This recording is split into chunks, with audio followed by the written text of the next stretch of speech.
রাত 12টা। চৌধুরীর বাড়ির চারপাশে নীরবতা নেমে এসেছে। কেবল দূরের কুকুরের ডাক আর মাঝে মধ্যে বাতাসের জানালা কাছের টোকা দেওয়ার শব্দ। শুভ্র এখনো বেলকনিতে দাঁড়িয়ে আছে। সিগারেটের ধোঁয়া এক একটা নিঃশ্বাসের সাথে মিলিয়ে যাচ্ছে অন্ধকারে। চোখ দুটো লালছে, যেন ভিতরে জ্বর বইছে। অন্যদিকে রোদ আয়নার সামনে বসে নিজের প্রতিবিম্বের দিকে তাকিয়ে আছে। চুলগুলো এলোমেলো, চোখ ফুলে উঠেছে কান্নায়। হঠাৎ আয়নায় নিজের প্রতিচ্ছবি দেখে গলাটা আটকে আছে।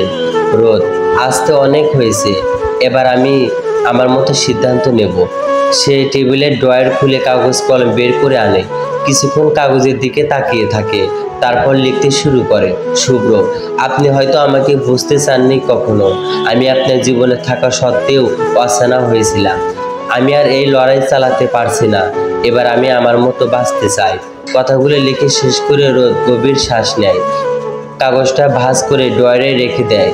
এদিকে রুহি হোস্টেলে থেকে বেরিয়ে রাতের অন্ধকারে রাস্তায় দাঁড়িয়ে আছে। এক হাতে ব্যাগ, অন্য হাতে ফোন। সে ভাইকে কল দিতে চায়, কিন্তু বারবার কেটে দেয়। চোখ জলে জমে ওঠে, তবুও মুখ শক্ত করে এগিয়ে যায় রুহি মনে মনে। কেউ চাইলেও থামাক, কিন্তু আমি থামবো না। আমার জায়গা ওখানে, আমার পরিবারের কাছে। চৌধুরীর বাড়ির ভেতরে তিথি অতিথি ঘরে বসে পুরনো ছবি অ্যালবাম উল্টাচ্ছে। হঠাৎ শুভ্র হাসি মুখে ছবিতে চোখ আটকে যায়। তার ঠোঁটে অচেনা এক দীর্ঘশ্বাস।